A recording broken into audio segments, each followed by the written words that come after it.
நம்மளுடைய மனம் ஏன் வந்து அமைதியாகவே இல்லாமல் இருக்குது, நமக்கு ஒரு அமைதிப்படுத்த முடியல, நம்ம மனம் அடங்க மாட்டேங்குது, என்னால் எதையுமே செய்ய முடியல, எதை நினச்சாலும் ஏதாவது ஒன்று தோடிகிட்டே இருக்குது. அப்போ இதனால் என்னென்ன விஷயங்கள் நடக்குது அப்படின்னு பார்த்தோம்னா, இது வந்து ஜென்மாந்தரமாகவே இந்த மனம் அடங்காமல் வந்துட்டுருக்கு. ஆனால் இன்றைக்கி நீங்கள் மனதை அடைக்கலை அப்படின்னா நிச்சயமாக முடியாது. அதனால் இந்த மனதை அடக்க வேணும் அப்படிங்கிற ஒரு எண்ணங்கள் இருந்தால் உங்களுக்குள்ள மனதை அடக்கக்கூடிய மிகப்பெரிய ரகசியம் கிடச்சிரும். அப்போ மௌன விரதம் இருந்தால் அடக்கிடலாமா அப்படின்னா நிச்சயமாக முடியாது. அப்போ மனதை அடக்கிறதுக்கு ஒரு கையாளக்கூடிய ஒரு பயிற்சி இருக்குது. அந்த பயிற்சி செய்யும்போது தான் நம்ம மனதை கம்ப்ளீட்டாக அடக்க முடியும்.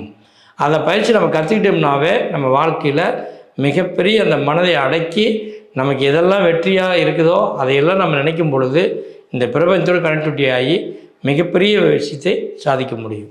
அதனால் ஒவ்வொருவரும் இந்த மனதை அடக்குவது என்பது மிக மிக சுலபமான விஷயம் அல்ல. எல்லோரும் சொல்லுவாங்க மனதை அடக்கலாம், நான் அடக்கியிருக்கிறேன் அப்படின்னு சொல்லுவாங்க. என்ன தான் நீங்கள் அடக்கினாலும் தியானத்துக்கு போகும்போது உங்களாலேயே முடியாமல் நீங்கள் எங்கேயோ நினைப்பீங்க. அப்புறம் இதில் ஒரு விஷயம் என்ன கேட்டால், நம்ம பண்ணுவோம், எங்கேயோ மதுரை போகலாமா, திருச்சி போகலாமா, கோயம்புத்தூர் போகலாமா தோண்டிகிட்டே இருக்கும்.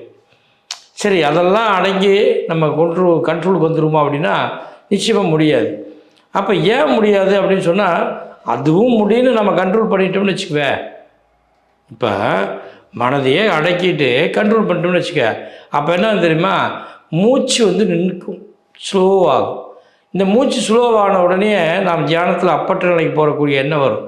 அப்போ அந்த அப்பற்ற நிலைக்கு வரும்பொழுது உயிர் போயிடுமா, மூச்சு நின்னால் நமக்கு எதாவது நடந்துருமா, நம்ம வாழ்க்கையை இழந்துருமா அப்படின்னு மிகப்பெரிய ஒரு பயம் உண்டாகும்.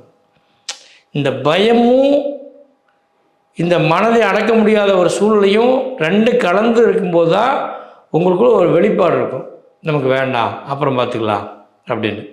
அப்போ இதனாலேயே நீங்கள் பயிற்சி பண்ண முடியாமல் தவிக்கிறீங்க. அதனால் நிச்சயமாக இந்த கிரியா மூலமாக நீங்கள் செய்யும் பொழுது மனமும் அடங்கும், உங்களுடைய பயமும் அடங்கும். நீங்கள் எவ்வளோ தூரம் வேணாலும் தியானத்தில் போக முடியும், எவ்வளோ நேரம் வேணாலும் நீங்கள் உட்கார முடியும், உங்களுக்கு எந்த ஒரு பயமும் இருக்காது. அவ்வளோ பெரிய ஆற்றலும் சக்தி உங்களுக்கு கிடைக்கும். நிச்சயமாக நீங்கள் இதை கற்றுக்கொண்டு மிகப்பெரிய மனதை அடக்கி பயமில்லாமல் வாழ்க்கையை வந்து வாழலாம். அதனால் நிச்சயமாக இதை கற்றுக்குங்க. நல்லது. நன்றி. வணக்கம்.